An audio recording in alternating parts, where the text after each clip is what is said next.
Assalamualaikum warahmatullahi wabarakatuh. Perkenalkan, nama saya Nawara Faza, NIM 20140404017. Saya dari Tadris Matematika A. Di sini saya akan menjelaskan ayat Al-Quran Surah At-Taubah ayat 60 dan ayat 103 dalam mata kuliah Tafsir Tarbawi. Berikut adalah ayat Surah At-Taubah ayat 60. Bismillahirrahmanirrahim. Innamas sadaqatu lil fuqara'i wal masakin wal 'amilina 'alaiha wal mu'allafati qulubuhum wa fir riqabi wal gharimina wa fi sabilillahi wa banis sabil faridatan minallah wallahu 'alimun hakim. Kemudian Al-Quran Surah At-Taubah ayat 103. Bismillahirrahmanirrahim. Khudh min amwalihim sadaqatan tutahhiruhum wa tuzakkihim biha wa shalli 'alaihim. Inna salataka sakanun lahum. Wallahu sami'un 'alim. Terjemahannya adalah Innama sadaqatu lil fuqara'i wal masakina wal 'amilina 'alaiha wal mu'allafati qulubuhum wa fir riqabi wal gharimina wa fi sabilillahi wa banis sabil. Artinya, innama sesungguhnya hanyalah as-sadaqatu sedekah atau zakat, lil fuqara'i untuk al-fuqara fakir, orang-orang fakir, wal masakina dan orang-orang miskin, wal amilina dan amil atau pengurus, 'alaiha atasnya zakat, wal muallafati dan para muallaf atau yang dibujuk, qulubuhum hatinya, wal mu'allafati qulubuhum yang para mu'allaf yang dibujuk hatinya, wa fir riqabi wa fi dan di dalam atau untuk ar-riqab memerdekakan budak, wa fir riqabi dan untuk memerdekakan budak, wal gharimina dan orang-orang berhutang, wa fi sabilillah wa fi dan untuk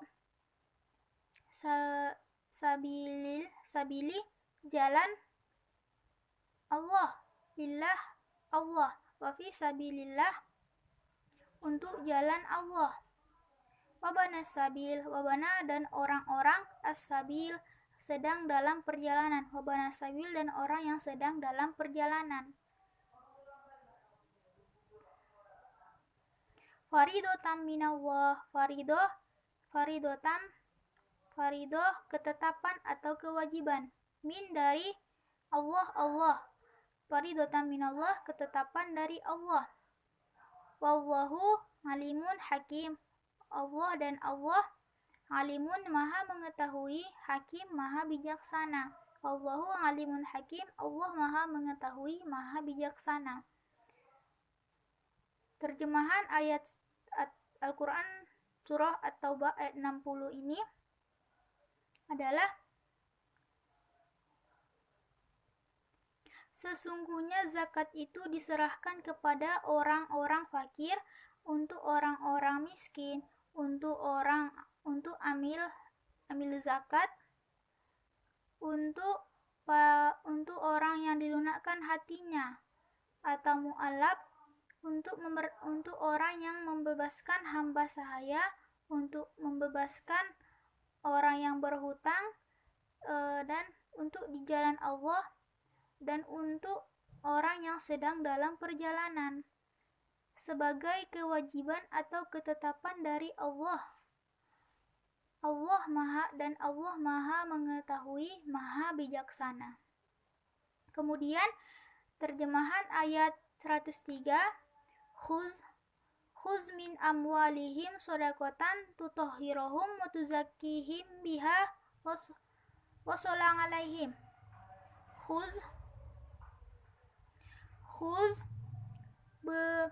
ambillah min dari amwalihim sebagian harta mereka, sodakotan sebagai sedekah atau zakat, tutahhirohum untuk membersihkan mereka, watuzakihim dan untuk mensucikan mereka, wasolang alaihim dan doakanlah alaihim mereka, wasolang alaihim dan doakanlah mereka. Inna solataka sakanul lahum, inna sesungguhnya solataka solataka doamu, doa taka doamu, solataka doamu, sakanul lahum, sakanun ketentraman, lahum mereka. Inna solataka sakanul lahum, sesungguhnya doamu ketentraman bagi mereka. Wallahu sami'un alim, wallahu dan Allah sami'un maha mendengar, alim maha mengetahui. Wallahu sami'un alim, Allah maha mengetahui, maha mendengar. Allah maha mendengar, maha mengetahui.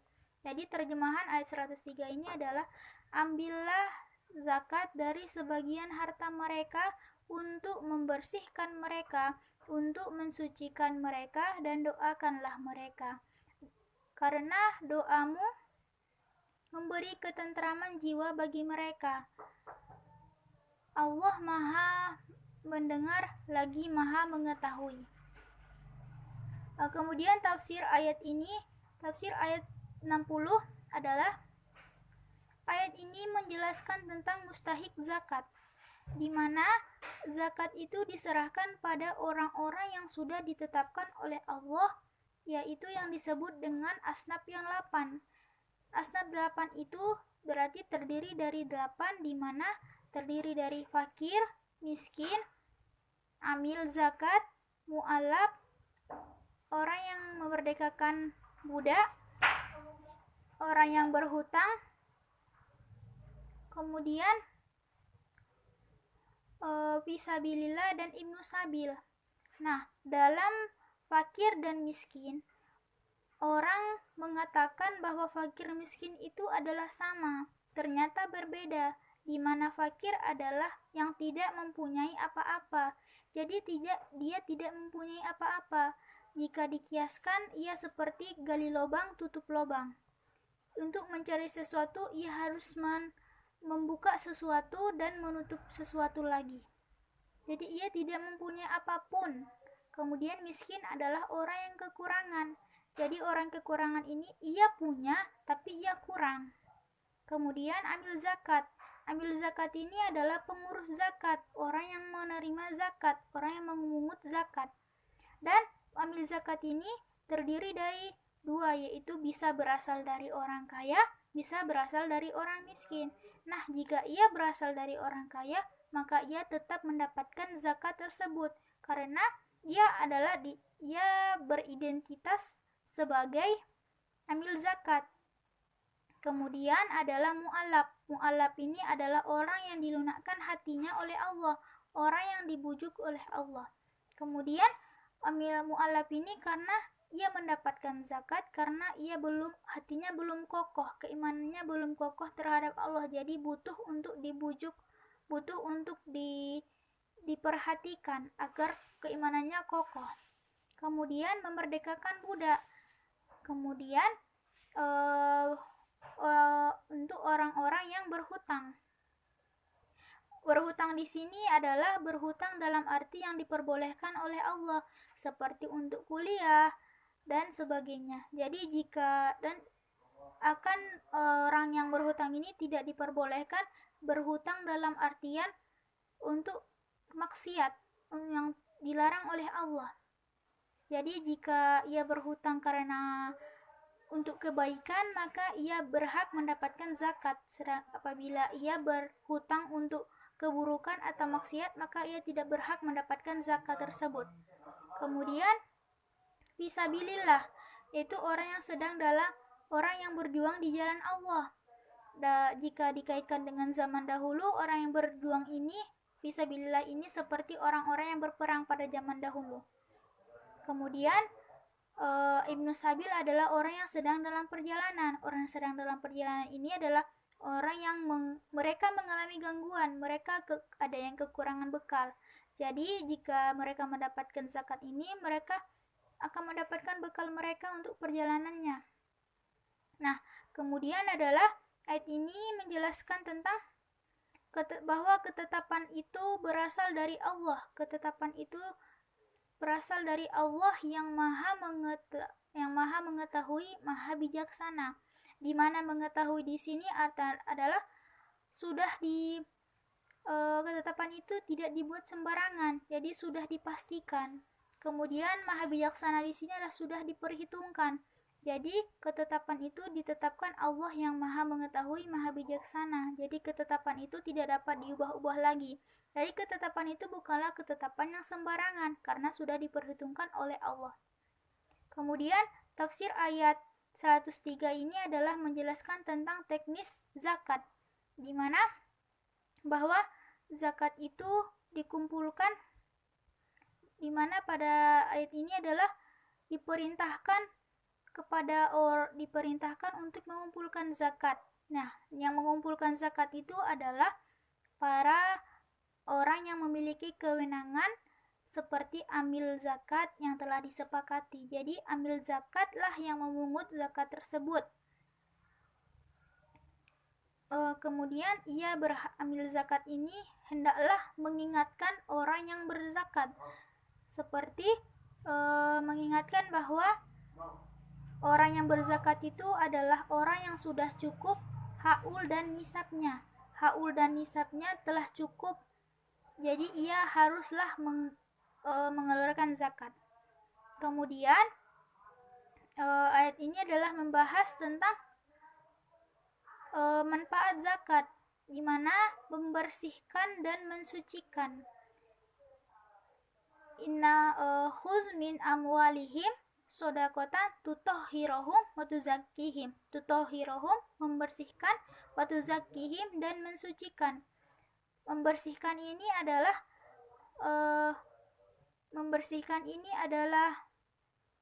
untuk membersihkan di sini adalah artinya karena tidak ada lagi hak orang lain di dalam hartanya, tidak ada lagi hak orang lain di dalam harta kita, jadi membersihkan hal tersebut. Kemudian mensucikan di sini adalah suci dari mensucikan diri untuk mendekatkan diri pada Allah, seperti jauhkan dari sifat kikir. Nah, manfaat membersihkan dan mensucikan itu merupakan manfaat dari zakat. Membersihkan diri dan mensucikan diri. Membersihkan yaitu dijauhkan dari hak-hak orang lain. Tidak ada lagi hak orang lain di dalam zakat kita, di dalam harta kita. Kemudian mensucikan di sini dijauhkan dari sifat-sifat kikir sehingga mendekatkan kita pada Allah. Kemudian orang yang memungut zakat itu hendaklah mendoakan, disunahkan mendoakan orang yang berzakat, karena dengan mendoakannya membuat orang yang berzakat itu tenang, tentram dan nyaman, seperti dalam ayat tersebut, inna solataka sakanul lahum, sesungguhnya doamu memberi ketentraman jiwa bagi mereka. Jadi ketika mereka memberikan zakatnya, mereka menjadi tenang karena telah didoakan oleh para amil zakat tersebut. Mereka tenang, nyaman, dan senang. Kemudian ayat ini menjelaskan tentang bahwa ketetapan Allah itu ditetapkan langsung oleh Allah yang maha mendengar dan maha mengetahui. Seperti halnya tadi, berarti ketetapan itu tidaklah sembarangan. Ketetapan itu sudah diperhitungkan dan tidak dapat diubah lagi. Kemudian kesimpulan dari ayat ini adalah jika dikaitkan dengan pendidikan, maka pendidikan itu adalah pendidikan ibadah, yaitu tentang zakat. Nah, pendidikan zakat itu ada beberapa hal, seperti membahas tentang kewajiban pada orang mukmin yang mampu orang mukmin yang mampu di sini adalah cukup haul dan cukup nisab hartanya. Jadi zakat itu diberikan orang yang mampu, orang yang cukup nisab dan haulnya. Kemudian ketetapan itu langsung ditetapkan oleh Allah yang Maha Mengetahui, Maha Mendengar, dan Maha Bijaksana. Artinya dengan ketetapan itu maka memberikan jaminan kepada orang yang berzakat bahwa zakat itu adalah sudah ditetapkan langsung oleh Allah. Dengan kata lain, ketetapan itu sudah diperhitungkan oleh Allah, tidak dapat diubah lagi, dan dan ketetapan itu tidak dapat diganggu gugat lagi, sehingga memberikan jaminan kepada orang yang berzakat agar tidak ragu lagi mengeluarkan zakatnya, karena hal seperti halnya tadi sudah ditetapkan oleh Allah, langsung ditetapkan Allah yang Maha Mengetahui, Maha Mendengar, dan Maha Bijaksana. Berarti kita tidak boleh ragu lagi, karena ketetapan ini adalah jaminan bagi kita dari Allah. Kemudian membahas tentang manfaat zakat. Manfaat zakat itu atau keutamaan zakat itu adalah membersihkan dan mensucikan diri. Membersihkan seperti tadi, membersihkan kita, dijauhkan harta kita dari hak-hak orang lain. Dijauhkan dari hak-hak orang lain, membersihkan dari hak-hak orang lain. Kemudian mensucikan, dijauhkan dari sifat-sifat kikir untuk mendekatkan diri pada Allah, untuk mensucikan diri. Kemudian teknis zakat ini adalah seperti dikumpulkan oleh amil zakat, dikumpulkan oleh orang yang memiliki kewenangan untuk memungut hal tersebut, seperti amil zakat. Kemudian diperintahkan untuk mendoakan orang yang berzakat, karena orang yang berzakat, karena doa orang yang memungut zakat tersebut memberikan ketentraman, membuat tenang, membuat senang, dan membuat nyaman orang yang berzakat atau para muzaki. Kemudian setelah itu setelah dikumpulkan, diserahkan kepada orang yang disebut dengan asnaf 8. Asnaf 8 itu adalah fakir, miskin, amil zakat, mu'allaf, orang yang memerdekakan hamba sahaya, orang yang berhutang, kemudian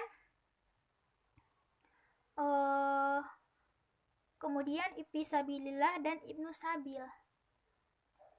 Jadi itulah teknis dan manfaat, itulah pendidikan zakat yang dijelaskan oleh ayat ini. Demikianlah yang dapat saya sampaikan. Saya ucapkan terima kasih. Assalamualaikum warahmatullahi wabarakatuh.